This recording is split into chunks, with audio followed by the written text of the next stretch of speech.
وقدوس هادو أملاك آمين زغبركم الحوات أحد أرزق وحيد لهم كلهم تعال بمجلس السم كما يوعلكم كما يحمشهم كما يكنهم تنفعنا بحمشاي سمن الدورة زيت بسلام أبصحكم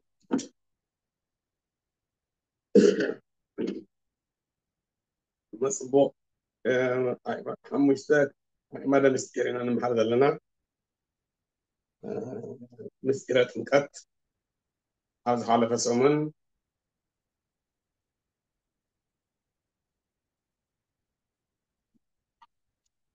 أنا من تاي أبيض دانا ستم بزبل مخنياتات ሶስት ሰነ ምሳሌታት ትንቢትን ምሳሌን ከም ዝነበረ ተማሂርና ኢና ካብቲ ጥቕሲ ዘንበብናዮ ጥቕሲ ነይሩ ኣብቲ ናይ ኣብ ዮርዳኖስ መፅሓፈ ዕዳና ደብዳቤና ኣብኡ ተቐቢሩ ስለ ዝነበረ ንዕኡ ንኸድምስስ ኣብኡ ተጠሚቑ ኣብ ዮርዳኖስ ተጠሚቑ ኣብቲ ፀላኢ ዝሓብአሉ ማለት እዩ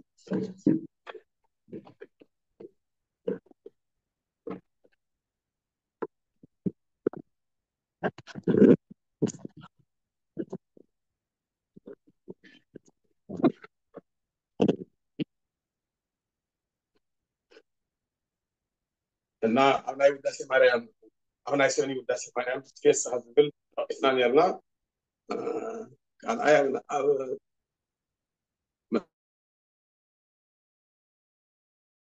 መልእክቱ ምዕራፍ 2 ቁፅሪ 14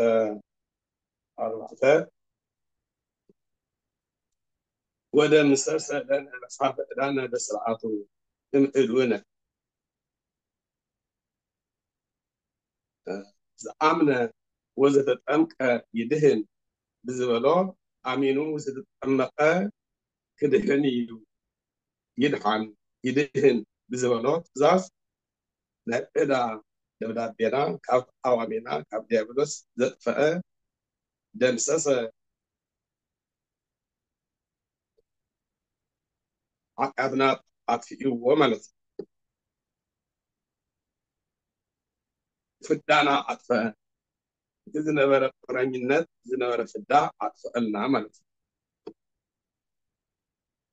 ስለዚ ወደ ምሰስ ዘለና መፅሓፍ ዕዳነ ብስርዓቱ እምእድውን ፀላኢና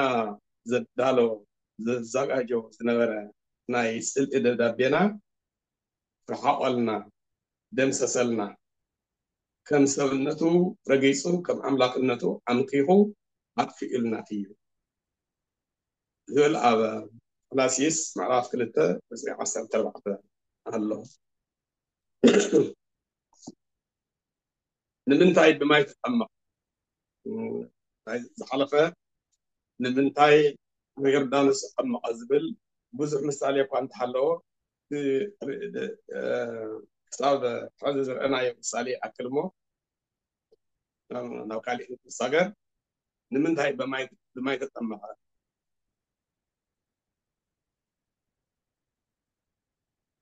ጎይታ ብማይ ዝተጠመቐ ስለምንታይ እዩ እንተበልና ዝተነገረሉ ትንቢት ንምፍፃም ዝተነገረሉ ትንቢትን ምሳሌን ንምፍፃም እዩ ብማይ ተጠሚቑ ትንቢት ኣብ መፅሓፈ ሕዝቅኤል ምዕራፍ 36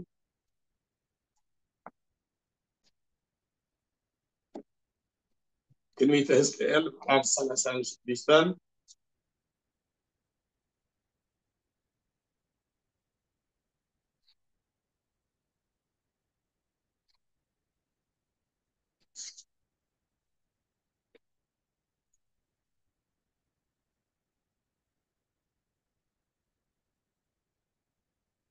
فقدي أسرع خمسة وأنزحكم بماي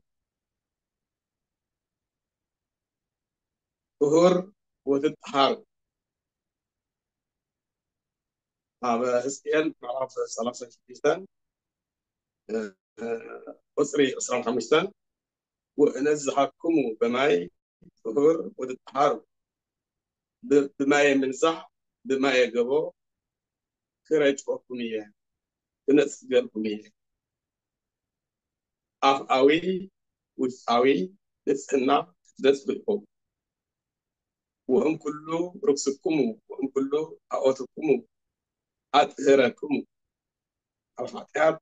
التعوت كفدا كمركب كنسحكم إياه وهو كم لب حديثة إنه لبنا رتو اللينا هبكم إياه وأريس من فرصة حديثة وسيادكم حديث أمره صبوا فقط قدركم إياه وأعدت لب ابن امسكاكم وهو كم لب نسجا كم امني صنع كم امني صنع كان زنبرة لبونهم عرحقة درهي لوح روح لبونا كمكمية وهو منفسه وسيادكم منفس رديئة عبت لدت عبت ولدنا عبت لدت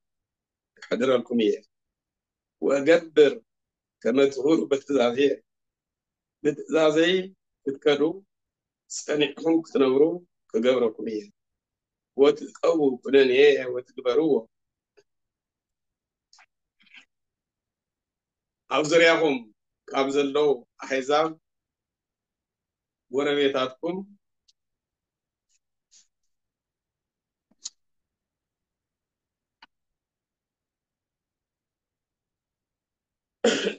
بزريهم زلو أحزاب وربيتكم أنا كما أنا إجزاكر هنسكو لما سرا وتكر لما سنة زفرسو زحنس زتنقلو زملس زتكل أنا إجزاكر الناقر له وأقدر أبنبيات بنبيات عن الناقر زتناقر وزي يقري أنا كم زمانكم أب قربيتكم أو زريعهم زلو أحزاب والطويل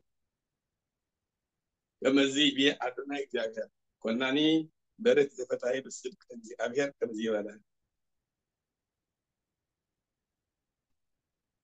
يويل مالتي كاب قصري أسرع خمسة تسعة قصري ثلاثة شو ما تنزل له إذا تنويتيو بتنقات سلام تنقات إذا نقرأ نازل له بتنقات كم النسة بتنقات ولد الجاهر كم النقون إسكال تنويتو نقرأ نازل مستعلي يقول ما إذا أبيهر بحمس ثلاث سنة فترة كله بيتا فترة كله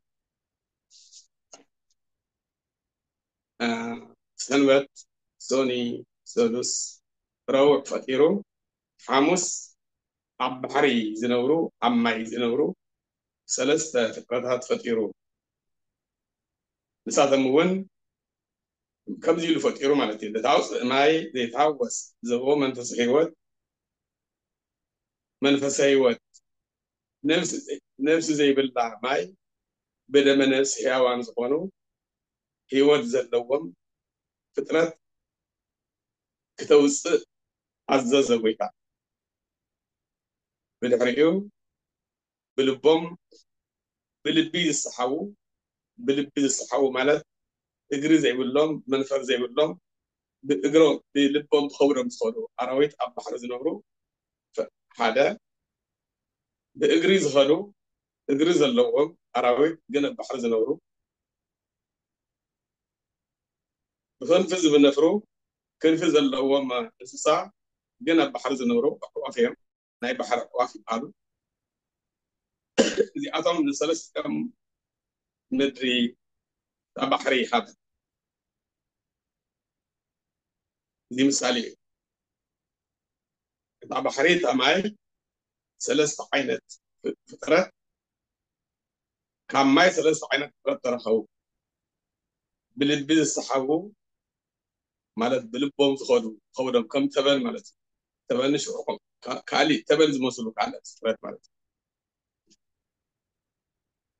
مثالي تبن دور من برا تبن شعور أبا حرق تفكر مالت يكون ناي تبن تفكر خالي جن بخبرها مخاد مالت سكني مالتي فايتولو بخبرها مخيار مالت اجري زي كان مخيار مالت كم ناي كم تبن عينات كم تبن زمسلو تبن زي كونو تبن زمسلو بإجر بخورم تحسبه أو يست حرز نورو أراويت إسسات فكيرو عندنا بإجر زغدو إجر زلوام بإجرهم نارجس زغدو أب حرز نورو عندنا من زلوام بكم عواف من فر اللوام جنا بحرز نورو ثلاث عينات ثلاثات بلبد الصحاو بإجر زغدو بخنف زنفرو يوزع اللوام ثلاثات عما يترخي ومين إزي بحري ثلاث عينات كم زركبت النعم إذا تمكتون بماي قويتات تمكت بماي زقبرو كم ماي ثلاث عينات كفلي صوت عم من ركب مالت ثلاث كفلي بلب بالصحو نايس علم سو آية يوم أتين سبيتي تمر يوم وليدهم زنبرو سو علم بفعال الزئابير بمكر كهن بفعال كهن زنبرو بأملكة الجاهل صنيع زنبرو كريستيان بمن يمثلوا بلب الصحو يمثلوا نايد أفتن بحر استفطروا اجري زي باللم منفر زي باللم بلبهم زي الصحو نمني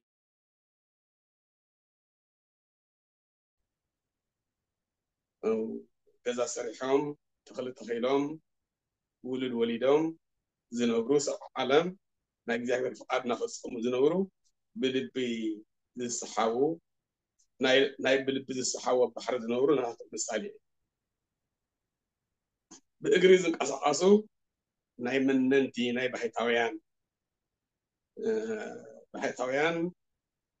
أو قدام زنبرو كمن أنطونس كمن أبا مكارس كمن أبا بطميس كمن أونا فرقاوز مسلو ቅዱሳን ጻድቃን ንሳቶም ድማ እግሪ ዘለዎ ብእግሪ ዝኸዱ ኣብ ባሕሪ ዘለው በኣታቶም ይመስሉ ማለት እዩ ብኸንፊ ዝነፍሩ ድማ ናይ ሰማዕታት ምሳሌ ሰማዕታት ከምን ቅዱስ ጊዮርጊስ ከምን ቅዱስ እስጢፋኖስ ከም ሐዋርያት ከምን ቅዱስ ቂርቆስ ዝመሳሰሉ እዚኣቶም ድማ ሰማዕታት ዝበሃሉ ጠቕላላ ብምልኦም بسماعتነት ዝሞቱ ተሓሪዶም ተሰይፎም ዝሞቱ ሰማዕታት ድማ ብክድፊ ዘለዎም እንስሳ ኣብ ባሕሪ ዝተፈጠሩ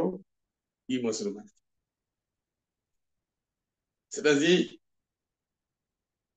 እዚኦም ሰለስቲኦም እቶም ምእመናን ካብ መን ተረኺቦም ካብ ጥምቀት ተጠሚቆም ጥምቀተ ክርስትና ተጠሚቆም ብክርስቶስ ክርስቲያን ተባሂሎም ብወልድ ውልድ ተባሂሎም ሓውቲ ወልድና ውልድነት ረኺቦም እናቆረቡ እናሰገዱ እናስፈሙ እናጸለዩ እናወረዱ እናተባዝሑ ብጋብቻ ብህጊ ብመውስቦ ዝነብሩ ተጠሚቆም እዮም ካብ ጥምቀት እዮም ተረኺቦም ጥምቀት ዘፍረየቶም እዮም ካብ ጥምቀት ተረኺቦም ተጠሚቆም እዮም ኣብዚ ደረጃ ዝበፅሖም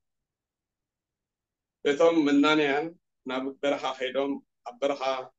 ከይዶም እምኒ ተተርኢሶም ህቦ ልሒሶም ኣጋንንት ድምፂ ኣራዊት ግርማ ሌሊት ኢሎም በየቦትኡ ብበረኽኡ ክረምቲ ብቁሪ ሓጋይ ብሃሩር ዝነብሩ እዚኣቶም ድማ ቤተ ጥምቀት ዘፍረየቶም እዮም ካብ ተጠሚቆም እዮም ናብ ኮይኖ መጀመርያ ጥምቀት እዩ ግን ተጠሚቆም ካብቲ ጥምቀት ምስ ወፁ ገሊኦም ናብ ሓዳር ገሊኦም ናብ ምናኔ ገሊኦም ናብ ሰማዕትነት ይኸዱ ስለዚ እታ ጥምቀት ከምታ እግዚኣብሔር ኣዚዙ ነታ ባሕሪ ሰለስተ ዓይነት ፍጥረት ተውፅእ ዝኣዘዛ ነታ ጥምቀት ድማ እግዚአብሔር ከምዚ ገይሩ ይሰርዕ ካብዛ ጥምቀት እዚኣ ድማ እዞም ኩሎም ቅዱሳን ተረኺቦም ማለት እዩ ሰብኣ ዓለም ዝነብሩ መኒኖም ኣብ ገዳም ዝነብሩ ብሰማዕትነት ዝነብሩ ካብ ጥምቀት እዮም ተረኺቦም እዚ እቲ ጎይታ ዝፈጠሮ ምሳሌ እዩ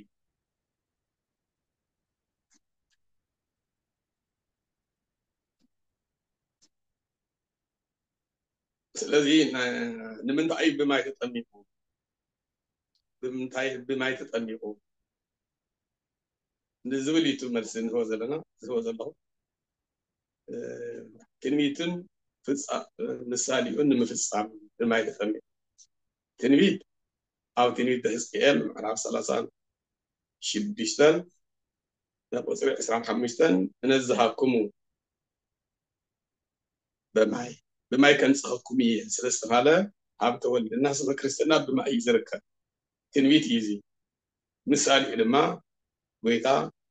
ብዕለተ ፍጥረት ሓሙስ ዕለት ኣብ ባሕሪ ዝነበሩ ክፈጥር እንከሎ ሰለስተ ዓይነት ፍጥረት ካብ ባሕሪ ከም ዝወፁ ካብ ጥምቀት ድማ ሰለስተ ዓይነት ፆታ ምእመናን ይወፁ ኣለዎ ማለት ፃድቃን ሰብኣ ዓለም ሰማዕታት ማለት ካሊእ ንምንታይ ብማይ ተጠሚቁ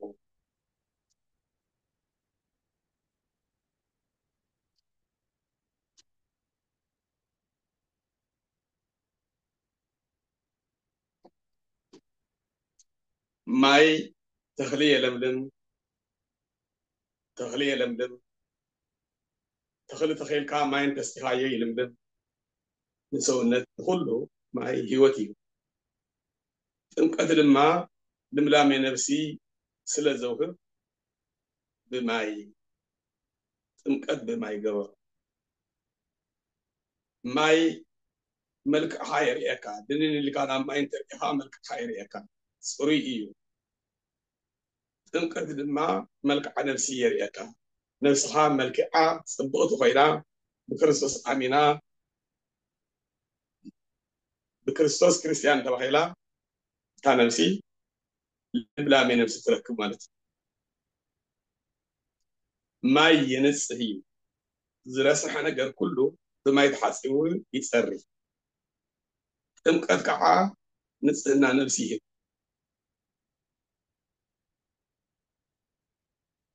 ስለዚ ጥምቀት ከዓ ንፅህና ነፍሲ ይህብ ብዙ ምክንያት እዚ ጎይታ ብማይ ጥምቀቱ ብማይ ገይሩ ካሊእ ርብቃ ሰበይቲ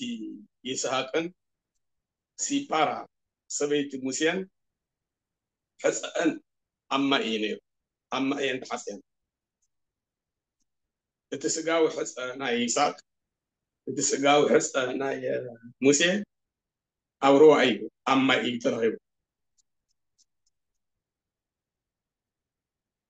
ኣብ ኦሪት ዘፍጥረት 24:15 ክሳብ 27 ኦሪት ዘፀአት ምዕራፍ 2 ቁፅሪ 15 ክሳብ 21 ናይ ሙሴ ናይ ይስሐቅ ድማ ምዕራፍ 24:15 ኣብኡ ትሪእዎ ትኽእሉ ኢኹም ስለዚ መንፈሳዊ ተፍሮ ድማ ጥምቀት ብጥምቀት ድማ መንፈሳዊ ተፍሮ ይርከብ ተፍሮ ማለት እንታይ ማለት እዩ ሕፀ ማለት እዩ ምስ መን ምሕፃይ ሙሴ ምስ ሲፓራ ይስሐቅ ምስ ርብቃ እንታይ ኮይኖም ተመርዓወ ማለት እንታይ ማለት እዩ ተዋሃደ ንሕና ድማ ብማይ ንሕፀ ኣለና ምስ መን ምስ ክርስቶስ ንዋሃድ ኣለና ወዲ ደቂ ክርስቶስ ንኸውን ኣለና ስለዚ መንፈሳዊ ተፍሮ ጥምቀት ድማ ብማይ ምእንቲ ክፍፀም ኢሉ እዩ ጎይታ ኢየሱስ ብማይ ዝተጠመቐ መንፈሳዊ ተፍሮ ተመርዓወ ጎይታ ቤተ ክርስቲያንና ንጎይታና ኢየሱስ ክርስቶስ መርዓዊ ንህዝበ ክርስቲያን ድማ መርዓት ይልዓ ዝፅዋዕ ጌታ ኢየሱስ ክርስቶስ መርዓዊ እዩ ህዝበ ክርስቲያን ድማ መርዓት እዩ መርዓትን መርዓውን ይወሃዱ ሓደ ይኾኑ ስለዚ ንሕና ድማ ምስ ክርስቶስ ምስ እግዚአብሔር ስለ ዝተዋሃድና ተዋሂድና ምስ ክርስቶስ ሓደ ስጋ ምስ ክርስቶስ ተዋሂድና ኢና ንነብር ክርስቶስ ምሳና ይነብር ስለዚ ተጠመቕና ብስሙ ስለዝኣመና ብስሙ ስለዝተጠመቕና እግዚአብሔር ክርስቶስ ተዋሂድና ይነብር ስለዚ በዚ ምክንያት እዚ እዩ ብማይ ዝተጠመቐ ንምንታይ ብመዓር ወይ ብፀባ ዘይተጠመቐ እንተኢልና መዓር ፀባ መልክዕ ስጋ ኣየርእን ማይ ግን መልክዕ ስጋ የርኢ ስለዚ ማይ መልክዕ ስጋ ስለ ዘርኢ ጥምቀት እውን መልክዕ ናይ ነፍሲ ስለ ዘርኢ ብማይ ተጠመቐ መዓርን ፀባን ተኽሊ የድርቁ እምበር ኣይየለምልሙን ናብ ተኽሊ መዓርን ተፍሲስናሉ እቲ ተኽሊ ይደርቅ ፀባን ተፍሲስናሉ እቲ ተኽሊ ይደርቅ እምበር ኣይለምልምን መዓርን ፀባን ተኽሊ የድርቁ እምበር ኣይለምልሙን ማይ ግን ንተኽሊ የለምልም ከምኡ ድማ ጥምቀት ልምላሜ ነፍሲ ይህበና ማለት እዩ መዓርን ፀባን ክዳን የርስሑ ሰውነት የርስሑ ኢድካ የርስሑ ሰውነት ልብስ ክዳን የርስሑ እምበር የንፅሁን መዓር ዝተፀየቐ ክዳን ይረስሕ ፀባ ዝተፀየቐ ክዳን ድማ ይረስሕ ማይ ግን ክዳን የንፅህ ሰውነት የንፅህ ከምኡ ድማ ብጥምቀት ንፅሓ ነፍስ ከም ዝርከብ ንምፍላጥ ዝኣክል ብማይ ተጠመቐ ስለምን ንምንታይ ዝብል ብዙሕ ምሳሌታት ኣሎ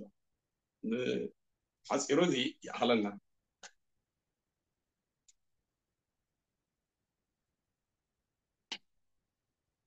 ስለዚ ጎይታ ንምንታይ በርዳኖስ ተጠመቐ ዝብል ርኢና ንምንታይ ብማይ ተጠመቐ ዝብል እውን ርኢና ናብቲ ሩባ ዮርዳኖስ ኣትዩ ከመይ ኢሉ ከም ዝተጠመቐ እውን ርኢና ዝሓለፈ ሰሙን ዮሃንስ ከመይ ገይሩ ኢዱ ረቢቡ ኣብ ርእሲኡ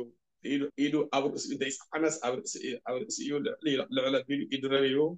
ከም ዝነበረ እቲ ማይ 3 ግዜ ንጎይታ ከም ዘልበሶ ከመይ ኢሉ ከም ዝተጠመቐ ርኢና ብድሕሪኡ ዮሃንስን ጎይታን ካብቲ ማይ ጎይታ ምስ ተጠመቐ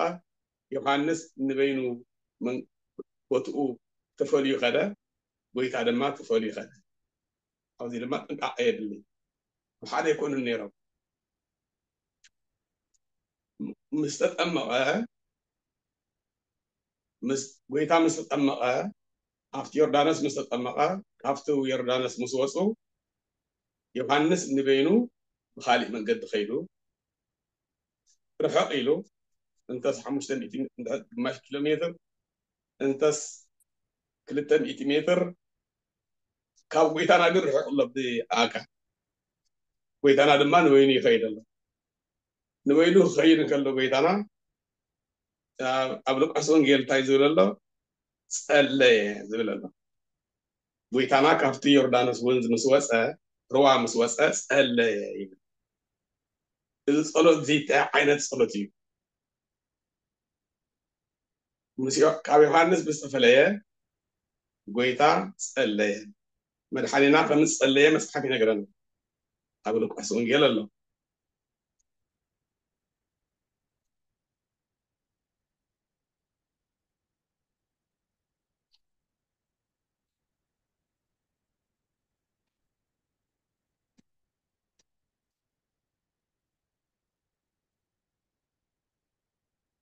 እቲ መፅሓፍ ተውፅኡ እንትደሊኹም ናይ ሉቃስ ወንጌል መፅሓፍ متوسي انت كاب تنبأ كاب زنقركمس نتنبأ تنقركم لوقاس معرف سلسته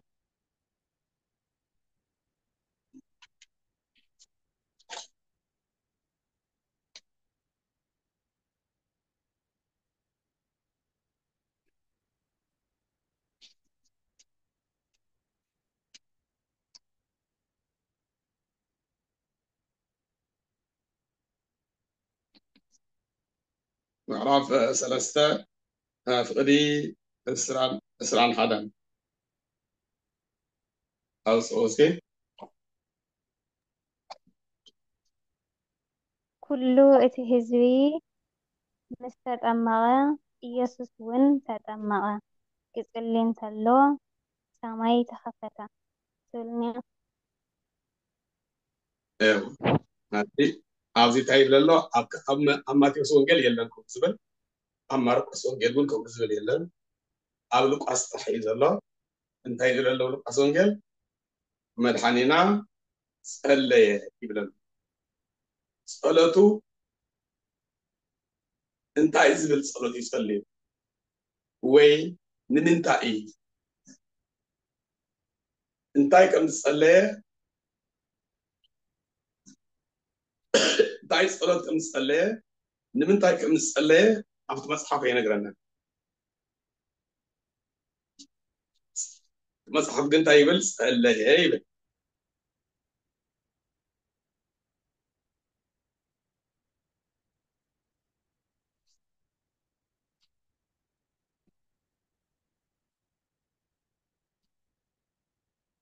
ክጸሊ ከሎ ሰማይ ተኸፈተ ክጽልን ከሎ ስለዚ እቲ ጸሎት ሰለስትነቱን ሓድነቱን ክርአ ዝምልከት እዩ ጸሎት ከምቲ ዝንሪኦ ዘለና ከምቲ ኣገላለጹ ጎይታ ምስ ጸለየ እንታይ ተገበረ ሽዑ ንሽዑ ሰማይ ተኸፈተ ካብ ዮሃንስ ምስ ተፈለየ ጎይታ ጸለየ ይብል ኣሎ ምስ ጸለየ ጸሎቱ እንታይ ከም ዝኾነ የተገለጸን ግን ጎይታ ምስ ጸለየ ሰማይ ተኸፈተ ጸሎት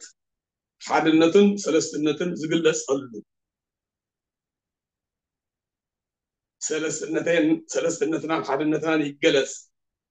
ዝብል እዩ ከምቲ ንሕና ናብ ፈጣሪ እንልምኖ ንሱ ካሊእ ፈጣሪ ነይርዎ ማለት ዘይኮነስ ኣባ ከምዚ ይኹን ኢሉ ይጽልይ ድሕሪኡ ሰማያት ተኸፈተ ብድሕሪኡ ማለት ሰማያት ተኸፈተ እንታይ ዝብል ቃል መጽ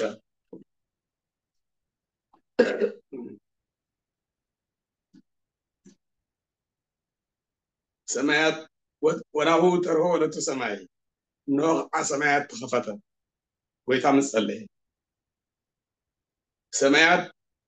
ዝኽፈትን ዝዕፀን ኣይኮን ማዕፆ ነይርዎስ ሰማይ ማዕፅኡ ቁልፊ ጌርካ ዝኽፈት ወይ ድማ ዘፍፅሶ ነገር ኮይኑ ኣይኮነን እንታይ ደኣ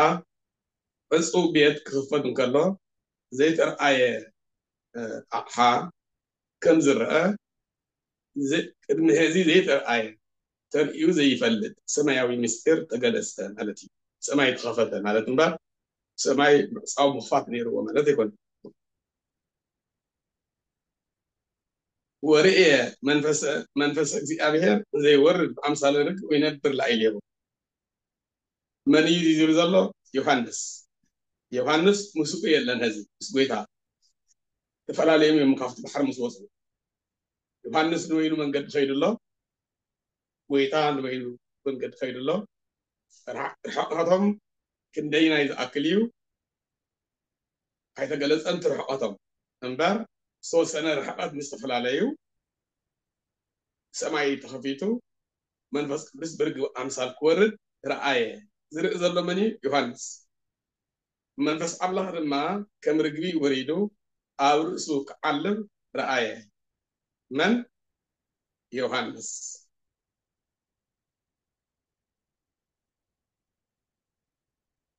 ረኣየ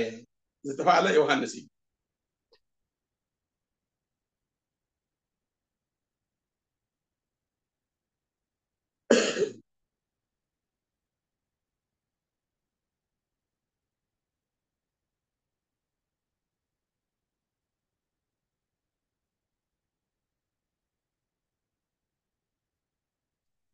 ስለዚህ መንፈስ ቅዱስ ከም ዝወረደ ክንርኢ ከለና ኣብ ሰብን እቲ ጸሎት እንታይ እዩ ነይሩ እቲ ጎይታ ዝጸለየ ጸሎት እንታይ እዩ ነይሩ ኣይተጻሓፈን ግን እንታይ ማለት እዩ ኣብ ሰብን ኣብ እግዚአብሔርን ማእኸል ዝነበረ ናይ ጽልኢ ግድግዳ ንምፍራስ እዩ ጸሎት ሰብን እግዚአብሔርን ንምቅርራብ እዩ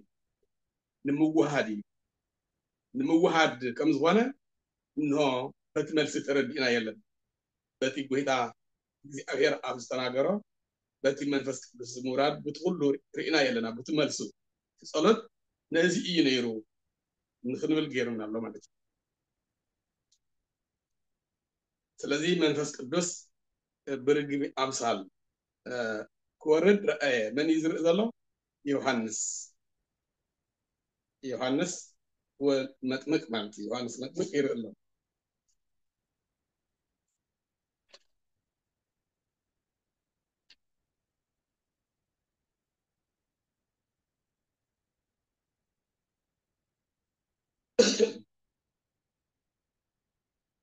ዝንቱ ውእቱ ወልድየ እግዚአብሔር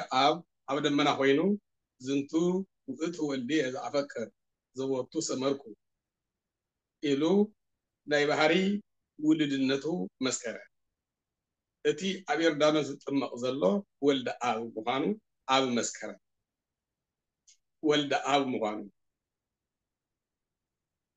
ኣብ ምዃኑ መስከረ መንፈስ ቅዱስ ብርግቢ ኣምሳል ወሪዱ ኣብ ርእሱ ዓረፈ ኣብ ርእሱ ጎይታ እንጥጥ ኣቢሉ ሓዞ ርእሱ ኣካላዊ ቃል ክርስቶስ ብፅንፈ ዮርዳኖስ ቀይሙ ተረአየ ካብቲ ዮርዳኖስ ወፂኡ ዲ ካብቲ ማይ ኣብቱ ወሰን ዮርዳኖስ ጠጠው ኢሉ ክርስቶስ ተረአየ መንፈስ ቅዱስ ብርግቢ ኣምሳል ወሪዱ ኣብ ርእሱ ተቐመጠ እግዚአብሔር ኣብ ዝፈትዎ ወደይ እዚ እዩ ኢሉ ኣብ ደመና ኮይኑ መስከረ እዚ ማለት ናብ ህልውና ንከይድ ከለና ህልውና ናይ ስላሴ ህልውና ሓደ እዩ ኣብ ደመና ኮይኑ ዝመስከረ ክርስቶስ ብቃልነት መንፈስ ቅዱስ ብስንፋስነት ዘለውዎ ኣብ እዩ እቱ ኣብ ሰማይ ኮይኑ ዝናገር ዘሎ እግዚአብሔር ኣብ እግዚአብሔር ኣብ ናይ ባዕሉ ቃል የብሉ ቃሉ ወልድ እዩ ዝጥምቕ ዘሎ ኣብ ዮርዳኖስ ዘሎ ንሱ እዩ ቃሉ እግዚአብሔር ኣብ ዝናገር ዘሎ ብናይ ወልድ ቃልነት እዩ ዝናገር ዘሎ እንቱ ኣብ ዮርዳኖስ ዝጥምቕ ዘሎ ቃል ስለ ዝኾነ ንሱ እዩ ኣብ ዮርዳኖስ ዝጥምቕ ዘሎ ቃል ብኣብ ህሉ ኮይኑ ኣብ ሰማያት ኮይኑ ዝናገር ዘሎ ንሱ ንኣብ ካልእ ናይ ባዕሉ ቃል የብሉን ቃሉ ወልድ እዩ ወልድ ድማ ኣብ ዮርዳኖስ ዘሎ እዩ ዝጥምቕ ዘሎ እዩ ስለዚ ኣብ ደመና ኮይኑ ዝመስከረ ክርስቶስ ብቃልነት መንፈስ ቅዱስ ብስንፋስነት ዘለዎ ኣብ እዩ ብኣምሳለ ርግቢ ዝወረደ ድማ ኣብ ኣምሳለ ርግቢ ወሪዱ ኣብ ርእሲ ወልድ ቁንጥጥ ኣቢሉ ዝሓዘ ድማ መንፈስ ቅዱስ እዩ እዚ ድማ ኣብ ብልቡናነት ወልድ ብቃልነት ዘለውዎ መንፈስ ቅዱስ እዩ ህልውንኦም ከምዚ ኢሉ ህልውና ሓደ እዮም ብፅንፈ ዮርዳኖስ ቀይሙ ዝተረአየ ኣብ ዮርዳኖስ ዳር ኣብ ዮርዳኖስ ጫፍ ኣብቲ ወሰን ባሕሪ ኣብቲ ወሰን ሩባ ጠጠው ኢሉ ዘሎ ድማ እግዚአብሔር ወልድ እዩ ንሱ ድማ ጠጠው ኢሉ ዘሎ ኣብ ብልቡናነት መንፈስ ቅዱስ ብስንፋስነት ዘለዎ ኣካላዊ ቃል ክርስቶስ እዩ ሃይማኖትና ከምዚ እዚ ብደንብ ይፍለጥዎ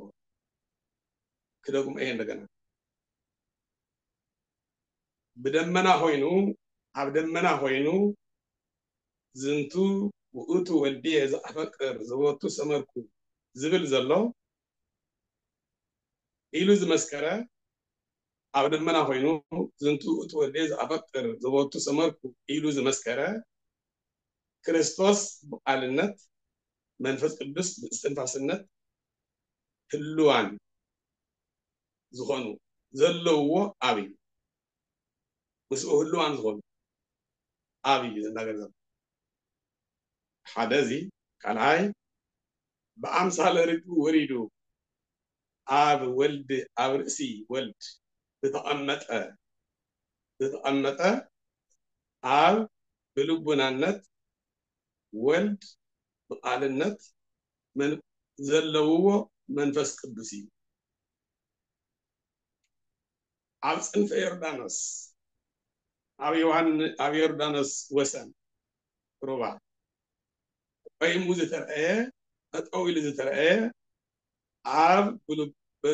بلبنا النت منفس قدس بس انفاس النت زلوه أكالاوي كان كريستوسي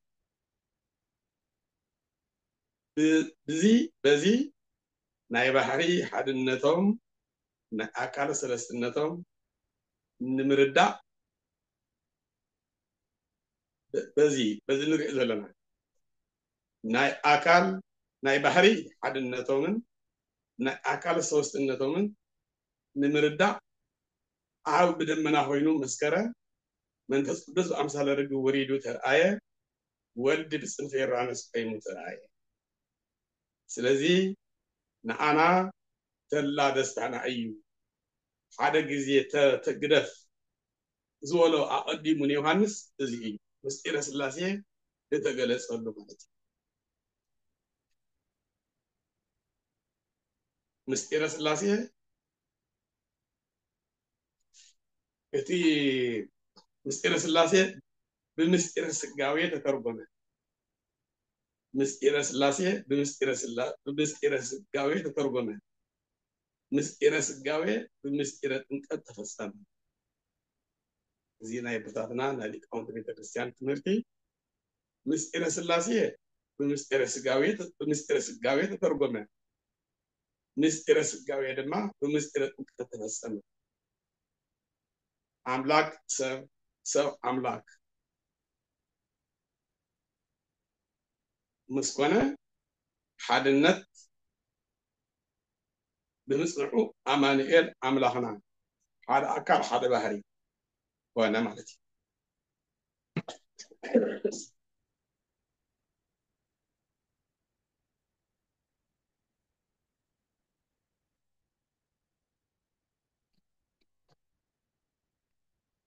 نمنتاي منفس قدس برق بأمثال وريدو ترآية نمنتاي منفس قدس برق بأمثال ورد تيرنا رقبي لوهيا منفس قدس كعا هذا قبل قلي لوهي منفس قدس لوه زي أبير لوهي هذا قبل قلي رقبي بزمن نوح ناي ماي أيه مقدالو نخت نجرو نرقبي لإخوة نيرو رقبي دما مجمريا الإخوة معلبي تطعم بلسينا تبليسا عندنا وتأجيسو سواء لتاتا شو عاد طبعا تسأله لما الإخوة شو عاد طبعا تسأله مثل أها اهتمامي وديلو ناي ولي شفات ناي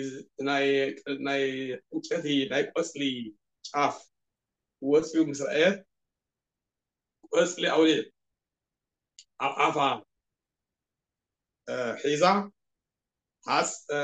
ماي آيه نتج ماي آيه نبلت بسرعة حيزات بمسألة نو حاس ماي آيه مالت ودلا مالتي نتج ماي آيه ودلا في وديلو مالتي حاس ماي آيه نتج ماي آيه نبلت عفا بس الحيزات اللو نبسرعة مسألة ከምኡ ድማ መንፈስ ቅዱስ ከዓ ንኣና ዘመን ብርግቡ ኣምሳል ዝወረደ ከዓ ሓፀ ማየ መርገም ነትገ ማየ ኃጢአት ብክርስቶስ ከም ዝጎደለ ዘበሰረ ትምህርተ መስቀል ዘርአየ እዩ መንፈስ ቅዱስ ከዓ ከም ትርግቢ ብስራት ሒዛ ዝመፀት መንፈስ ቅዱስ ከዓ እንታይ ኢሉ ብስራት ሒዝልና መፀ መንፈስ ቅዱስ ከዓ ሓፀ ማየ መርገም ነትገ ማየ ኃጢአት ብክርስቶስ ማየ ኃጢአት ማየ መርገም ከም ዝጎደለ ከም ዝጠፍአ ከበስረና ምእንቲ ረቢቡ ትምህርተ መስቀል ማለት ታርግቢ ትከንፋን የማን ንጸጋም እንደገና ተካልኢ ሰውነታት ትምህርተ መስቀል እያ ትመስል ከም ትምህርተ መስቀል ኮይኑ ወረደ ኣኽናፉ ንየማን ንጸጋም ዘርጊሑ ምውራዱ እቲ ርግብ ክወርድ እንከሎ ስቕ ኢሉ ንየማን ንጸጋምን ረቢቡ ቀጢልን ታሕት እንተወሪዱ ትርጉም እንታይ ትርጉም እዩ ዝበና ኣብ ኩሉ ሙሉእ ወልድ ኣብ ኩሉ ሙሉእ መንፈስ ቅዱስ ኣብ ኩሉ ሙሉእ ከም ዝኾነ ንምግላጽ እዩ ቀጢሉ ከምዚ ኢሉ እንተወሪዱ ማለት እዩ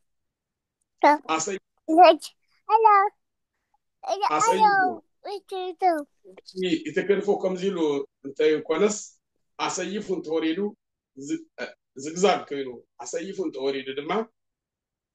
ኣኽናፉ ኣሰይፉ ምውራዱ ድማ መንፈስ ቅዱስ ናይ ቡልየ መዋዕል ናይ ኣብ ህይወት እየ ናይ ቡልየ መዋዕል ናይ ወልድ ህይወት እየ ኣሰይፉ እንተወሪዱ እንታይ ማለት እዩ መንፈስ ቅዱስ ናይ ኣብ ናይ ቡልየ መዋዕል ናይ ወልድ ህይወት ንባዕሉ ቡልየ መዋዕል መንፈስ ቅዱስ እውን ሕያው ከም ዝኾነ ንምግላጽ እዩ ኣሰይፉ እንድሕር ወሪዱ ከምዚ ኢሉ ረቢቡ ቀጢሉ ተወሪዱ ረቢቡን የማን ጸጋም መንፈሩ ተወሪዱ ኣብ ሙሉእ በኩለሄ ኣብ ኩሉ ሙሉእ ወልድ ኣብ ኩሉ ሙሉእ መንፈስ ቅዱስ ኣብ ኩሉ ሙሉእ ማለት እዩ ኣሰይፉ እንተወሪዱ ድማ ኣሰይፉ ምውራዱ ድማ መንፈስ ቅዱስ ናይ ቡልየ መዋዕል መንፈስ ቅዱስ ናይ ቡልየ መዋዕል ናይ ኣብ ህይወት መንፈስ ቅዱስ ናይ ቡልየ መዋዕል ናይ ወልድ ህይወት ንባዕሉ ድማ ቡልየ መዋዕል መንፈስ ቅዱስ ሕያው ከም ዝኾነ ንምግላጽ እዩ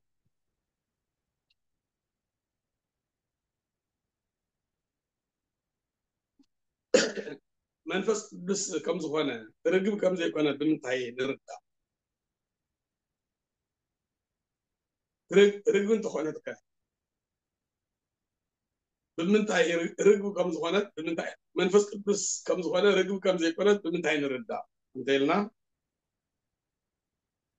ጎይታ ኢየሱስ ክርስቶስ ዝተጠመቐ ኣብ 10 ሰዓት ናይ ለይቲ እዩ ብግእዚ 10 ሰዓት ናይ ለይቲ ማለት ድሕሪ ደርህነቆ ቅድሚ ኮኸብ ጽባሕ ብ10 ሰዓት ናይ ለይቲ ብግእዝ እዩ ተጠሚቑ ተወሊዱ ልደቱ ጥምቀቱ ትንሳኤኡ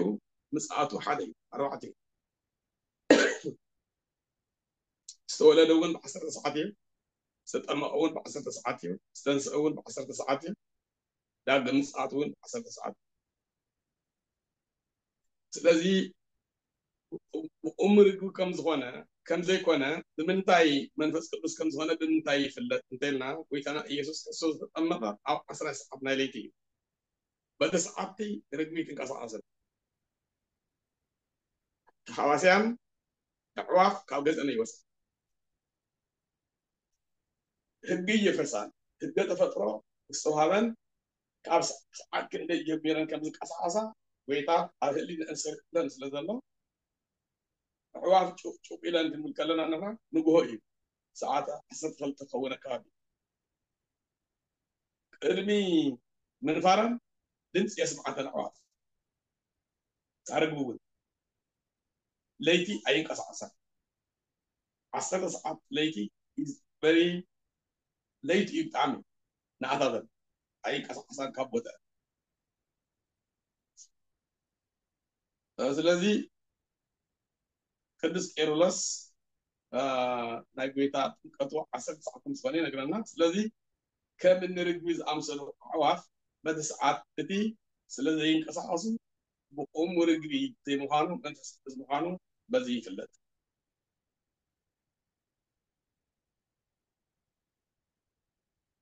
ونهو قال ونهو مسح قال سماي زيبل زنتو تولدي أفكر زوتو سمركو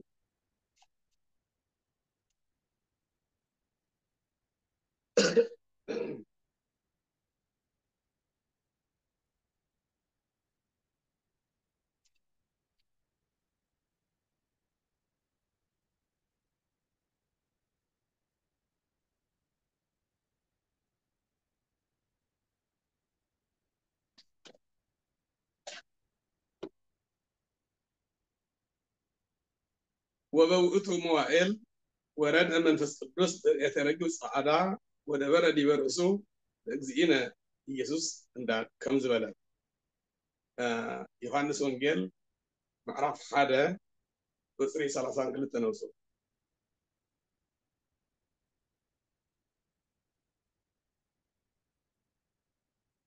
ዝንቱ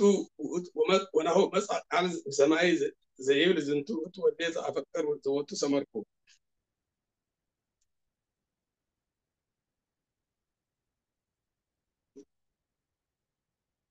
ዝንቱ ወልዴ በአማን ዘከማየ ዝንቱ ወልዴ ዘአፈቀር ወኪያሁ ሰመርኩ ዝንቱ ወልዴ በአማን ዘከማየ ባህሪ ዘም ባህሪ አካል ዘም አካል አምስ ልክ ከማይ ዝኾነ ቅድሚ ዓለም ብዘያዶ ዝወለድክዎ ተቀዳሚ ተኸታሊ ሰዓቢ ዘይብሉ ዝፈትዎ ወደይ እዚ እዩ ኢሉ መስከረ መንፈስ ቅዱስ አምሳለ ርግብ ወሪዱ ኣብ ርእሱ ተቐመጠ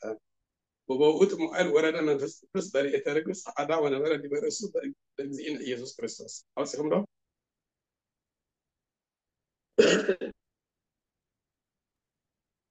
هو زي الله مش اصل ወንጌል ዮሐንስ ምዕራፍ 1 ቁጽሪ 32 መሊሱውን ዮሐንስ ከምዚ ኢሉ መስከረ መንፈስ ቅዱስ ካብ ሰማይ ከም ርግቢ ክወርድ እንተሎ ረአኹ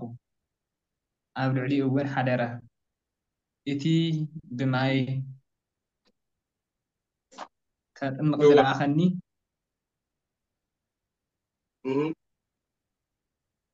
መንፈስ ቅዱስ ወሪዱ ኣብ ልዕሊኡ ክቕመጥ እንተሎ እትሪኦ ንሱ እዩ ብመንፈስ ቅዱስ ዘጥምቕ ኢሉን እምበር ኣነስ ኣይፈልጦን ነይረ أنا عليك عرقه نسو ودك زي أغير مخالف ما مسكر الله منفس قدس بريد أمثال كورن كالله رأوه فيلو يوحنس مسكر الله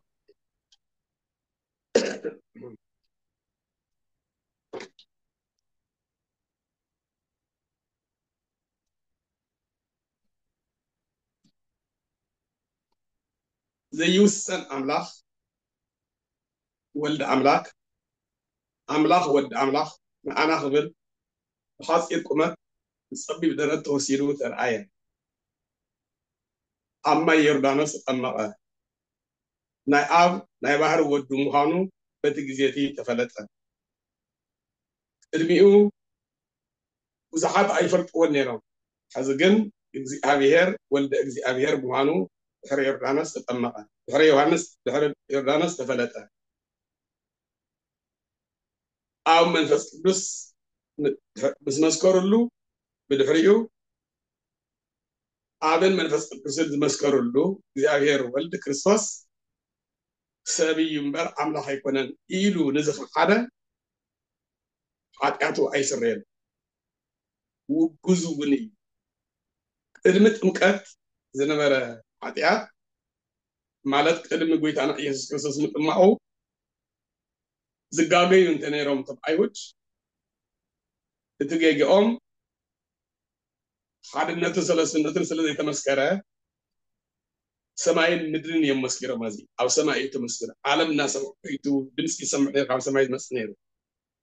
ዓብይ ዝተገበረ ነገር የለን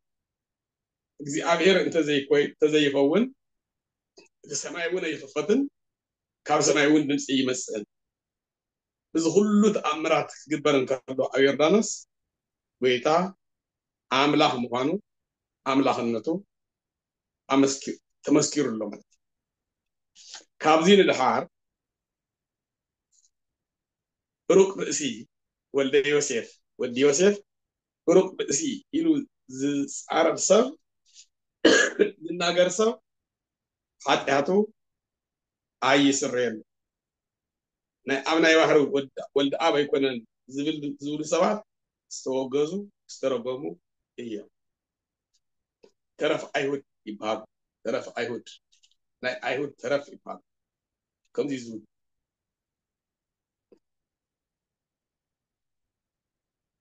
ተረፍ ኣይሁድ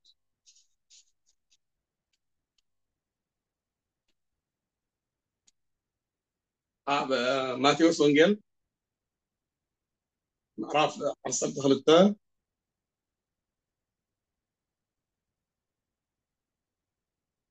ቁፅሪ 31 ኣንብቡ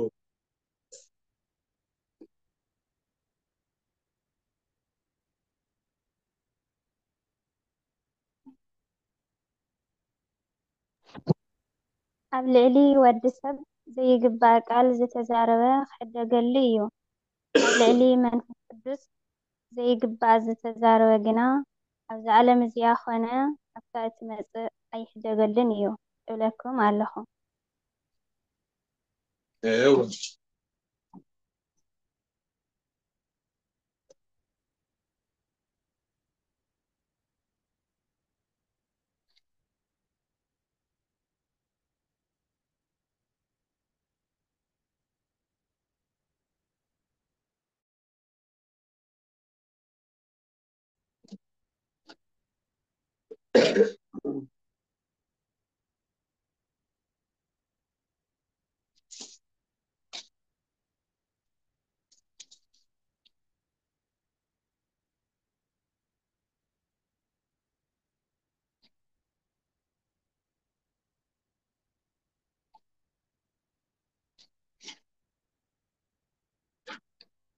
وأنت الذئب لكم كلها حياة والسلفان يتعدق لسب ስለዚህ ንሰብ ሓጢኣት ዝፀርፈን ኩሉ ይሕደገሉ እቲ ንመንፈስ ቅዱስ ዝፀርፈ ግና ኣይክሕደገሉን እዩ እብለኩም ኣለኹ ኣብ ልዕሊ ክርስቶስ ገለ ቃል ዝተዛረበ ክሳብ ጥምቀት ክሳብ ዮርዳኖስ ክሕደገሉ እዩ ኣብ ልዕሊ መንፈስ ቅዱስ ገለ ዘረባ ዝበለ ግና ኣይሕደገሉን ወልድ ስጋ ለቢሱ ስለዝለበሰ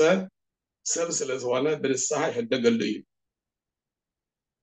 ንመንፈስ ቅዱስ ዝፀረፈ ግና ምክንያት ስለዘይብሉ ኣይሕደገሉን እዩ ኣብ ዘነበበ ቃል ላዕለ ወልደ እጓለ እመሕያ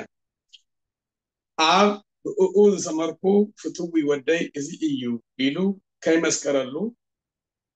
መንፈስ ቅዱስ ብኣምሳል ርግብ ወሪዱ ኣብ ርእሱ ተቐሚጡ ከይተረኣየ ከሎ ንክርስቶስ ሩቅ ብእሲ ተራሰብ እዩ ኢሉ ዝተፃረፈ ክሕደገሉ እዩ ምክንያቱ ዝረአዮ ነገር የብሉን ቅድሚኡ ቅድሚ ጥምቀት ቅድሚ ዮርዳኖስ ወዘሰ ነበበ ላዕለ መንፈስ ቅዱስ ኣብ ብእኡ ዝሰመርኩ ፍትዊ ወደይ እዚ እዩ ኢሉ መንፈስ ቅዱስ ድማ ብኣምሳል ርግብ ወሪዱ ዝመስከረሉ ብድሕሪኡ ንጎይታ ኢየሱስ ክርስቶስ ሩቅ ብእሲ ወዲ ዮሴፍ ወይ ሰብ እዩ ኢሉ ዝፀረፈ ግና ሓጢኣቱ ኣይሕደገሉ ኢ በዚ ዓለም ወይ በዘይመፅእ ኣብዚ ዓለም እዚኣ ኮነ ኣብታ ትመፅእ ዓለም ኣይክሕደገሉን እዩ ኣብዚ ዓለም እዚስ ይኾን ኣብታ ትመፅእ ዓለም ከንስሓ ዶሎ እዩ እንተበልና ኣብዚ ዓለም እዚኣ ከሎ ቀኖና ንስሓ ተባሂቡ ጀሚሩ ከይፈፀመ ከሎ እንተሞተ መካነ ንስሓ ኣሎ ኣብኡ ፈፂሙ ይወስድ ወይድየሎ ኣበሳነ ምስለ ኩሉ ዘገበርነ በደልና ምስቲ ዝገበርናዮ ኩሉ ይምዘን ዝተፈፀመ ጽድቅን ኃጢአትን ብፍትሕ እግዚአብሔር ተመዚኑ ጽድቅ እንተበዚሑ ሕድገት ኃጢአት እንተበዚሑ ጽድቅ እንተበዚሑ ሕድገት ኃጢአት ይረክብ ኃጢአት እንተበዚሑ ግና ሕድገት አይረክብም ስለዚህ እቲ ወይድየሎ ኣበሳነ ምስለ ኩሉ ዘገበርነ ኣብ ቀዳማይ ዜና ካልኣይ ዜና መዋዕል ምዕራፍ 19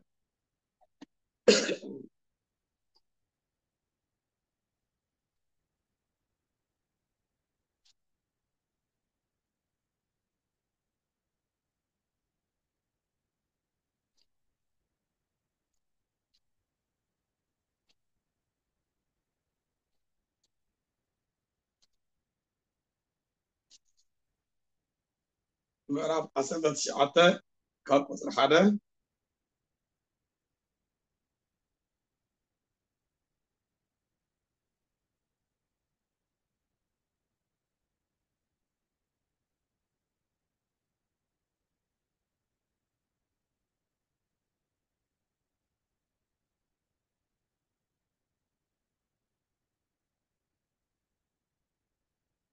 ኣውፅኹና ጻፉ ድሕርዚ ቀዳማይ ዜና መዋዕል 19 ካብ ሓደ ዲ ካልኣይ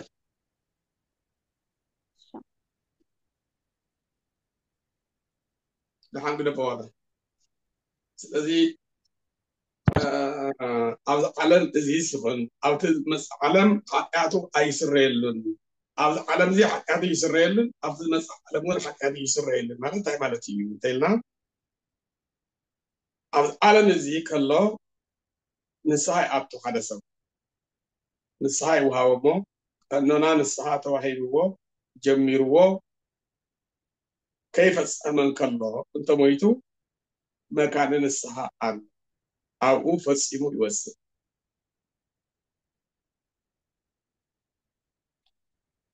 ይወስድ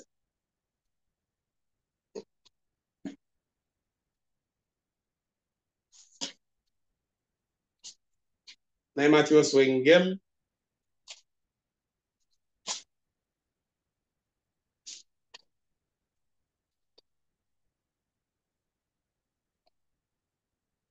ምዕራፍ 18 ቁፅሪ 18 አማን አማን እብለኩም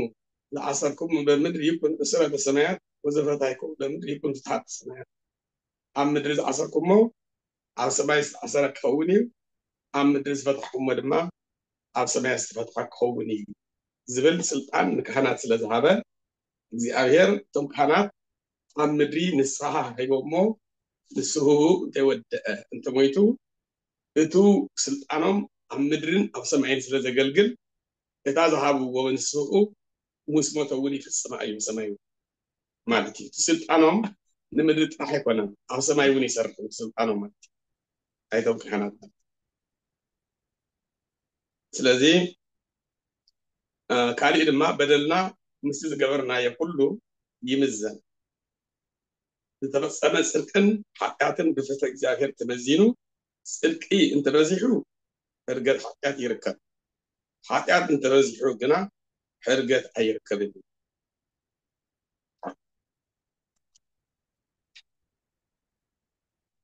ጽቦ ሰዓትና ኣኺሉ እዩ ነጣሊልና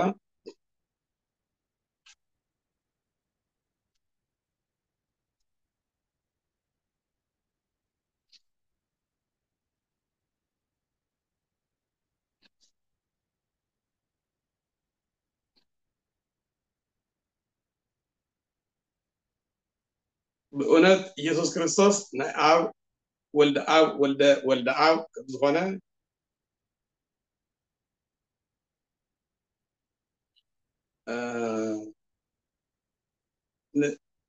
كم تقوليتا أبي يردان ستمون إحنا ون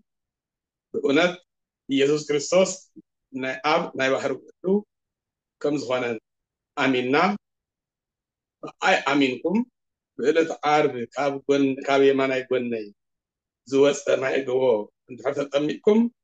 منفس قدس كورد لكم منفس قدس كحضر لكم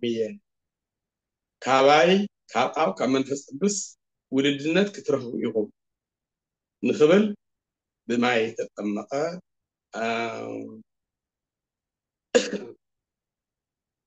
مالتي ስለዚህ ዝንቱ እትወልደ ዝኣፈቅር ዘወቱ ሰመርኩ ዝብሊና ወዲና ዘለና ኣብዚ ቅፅሊ ሰሙን ድማ ዝቐረየ ዘሎ ካሊእ ክንድህስና ሎሚ ኣብዚ ኣለና ኣነቃቂሑ ተጀመረና ጅምሪ ዝፈፅመና ተኻይድ ክብሪ ይመስገን ኣሜን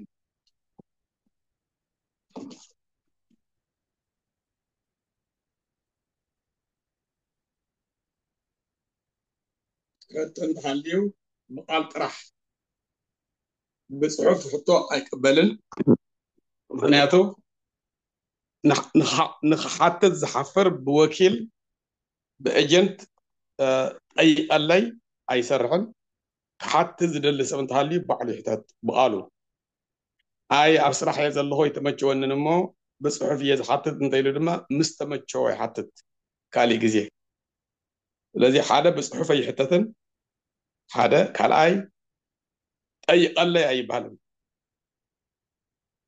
كي حتى زدلي بعلي حتت اذا انا ناتي متحاصب يعني كانت مهران زي تكون ناتي طرحه انا بزي اخي لي يا اني الله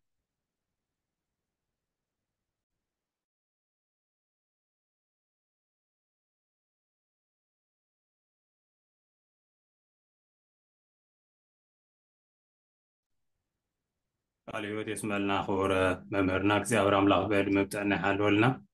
سمعني يقولوا تمرتو كله بلقونا نحترلنا نعومون كابزين لعال زقل كل زمن بقى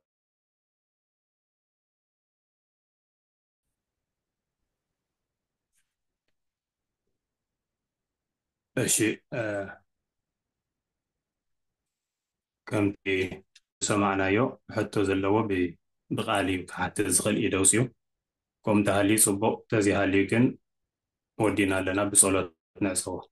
لازم ما صو مزمر نقبر دم سيد سامي أخوان تصفى قبل إيدوس الله سليهم بيا الشيء كاسلي ساليهم እስ ኣፍታ መጀመርያ ግዜ ተጠምዮ ጎይታ ተጠመኻኒ ዮሃንስን ጎይታናን ተፈላለዮም ምስ ተፈላለዩ ማለት ካብቲ ዮርዳኖስ ድሒሩ ኸይድ እኒአ ጎይታ እቲ መንፈስ ቅዱስ ክወርድ ከሎ ብኣምሳለ ረግብ ክወርድ ከሎ ካብቲ ዮርዳኖስ ምስ ተፈልየ ድዩ ዝኔስ ወይስ ኣብቲ ዮርዳኖስ እንዳሃለወ እዩ ኣብ ዮርዳኖስ እንዳሃለዉ ምስ ተፈላለዩ ካብቱ ህዚ ተኣይድኒዮ ብሓደ እንዳሃለዉ መንፈስ ቅዱስ ተወሪዱ ኣብዚ ዓለም እዚ ሰይጣን ርጉም እንድዩ እቲ መንፈስ ቅዱስ ናብ ዮሃንስ ይወሪዱ ክብል ዝብሉ መናፍቃን ክለዓሉ ይኽእሉ መንፈስ ቅዱስ ዝወረደ ንዮሃንስ ይወሪዱሉ ኩሉ ስለ ዝኽእሉ እግዚአብሔር ድማ ንኩሉ ነገር ኣመቻቺ ስለ ዝሰርሕ ፈጣሪ ነቶም መናፍቃን ነቶም ፀላእቲ እውን ገና ቅድሚ ምምፅኦም ቅድሚ ምውላዶም ስለ ዝፈልጦም ምስ ዮሃንስ ተፈላለዮም ማለት እዩ ካብቲ ማይ ምስ ወፁ ዮሃንስ ክንደይናይ ርሕቐት ካብኡ ኸይዱ ናይ 100 ሜትሮ ዶ ናይ 200 ሜትሮ ዶ ተረሓሓይቆም እዮም ስለዚ እቲ መንፈስ ቅዱስ ዝወረደ ናብ ጎይታ እዩ ወሪዱ ናብ ዮሃንስ ኣይኮነን ስለዚ እዚ ዝኾነሉ ምክንያት ብሓደ እናሃለዉ ወሪዱ ተዝኸውን ናብ መንፈስ ናብ ዮሃንስ ይወሪዱ ዝብል መናፍቃን ክለዓሉ ይኽእሉ ነይሮም ነዚ ከይምቹ ጎይታ ካብ ዮሃንስ ምስ ተፈለየ ግን ካብቲ ዮርዳኖስ ኣይረሓቐን ፅንፈ ዮርዳኖስ እኮ ይብሎ ኣሎ ኣብ ፅንፈ ዮርዳኖስ ኣብቲ ናይ ማይ ወሰን ኣውጥጠው ኢሉ ኣሎ ጎይታ ፅንፈ ዮርዳኖስ ማለት ናይ ካብቲ ማእኸል ማይ ወፂኦም ዮሃንስ ፈንተት ኢሉ ኸይዱ ኣሎ ጎይታ ኣብቲ ወሰን ዮርዳኖስ ጠጠው ኢሉ ኣሎ ኣብቲ ማይ ስለዚ ኣብኡ እናሃለወ ጠሚቕዎ ኣብኡ እናሃለወ መንፈስ ቅዱስ ወሪዱ ማለት እዩ እሺ ኣንሊ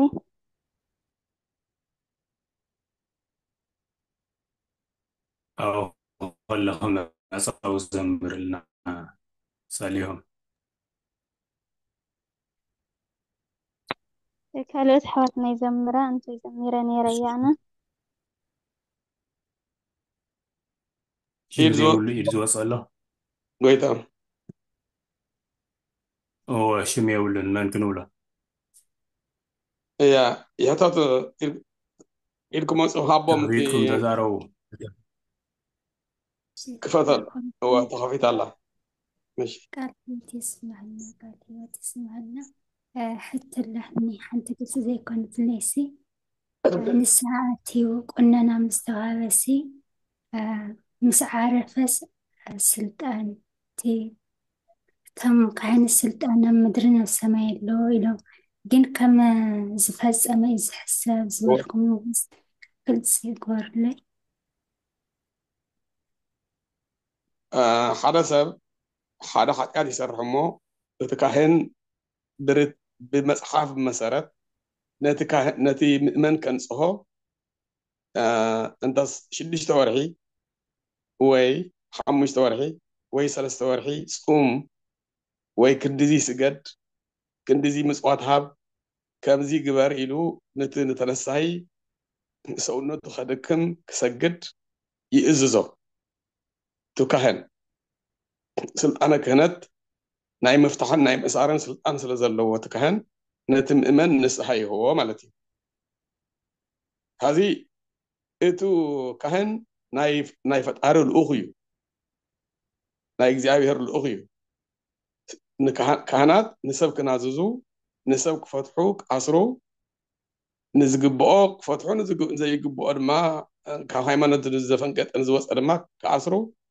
ጎይታ ባዕሉ እግዚኣብሔር ስልጣን ሂቦም እዩ እቲ ሰብ እንተሞተ ናብ መን እዩ ዝኸይድ ዘሎ ናብ እግዚኣብሔር ነቶም ካህናት ስልጣን ዝሃበ መን እዩ እግዚኣብሔር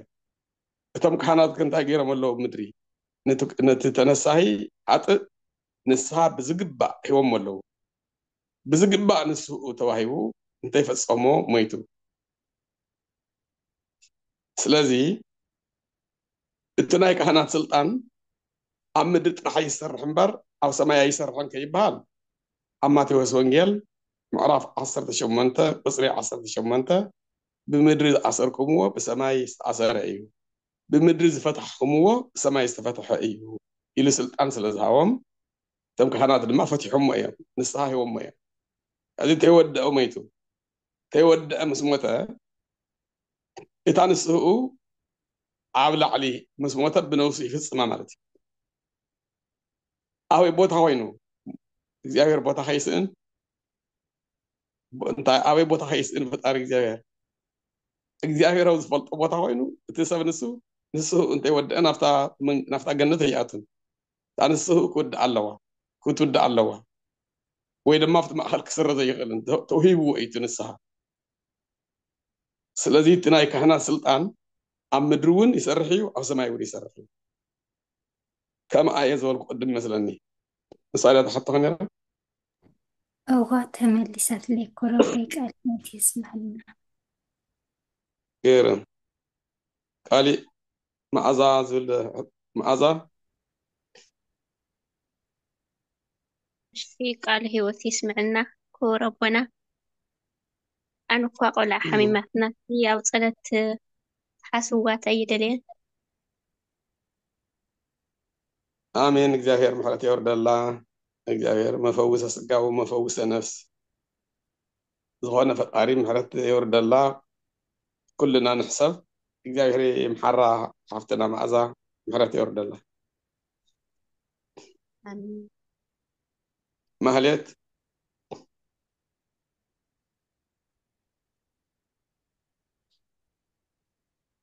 ማህሌት ገብረ መድህን ዝብል ይርኢ ኣለኹ ተኸፊቱላ ድዩ هوتي زلا خبر ممرنا كفيت كحتات حتى انت هين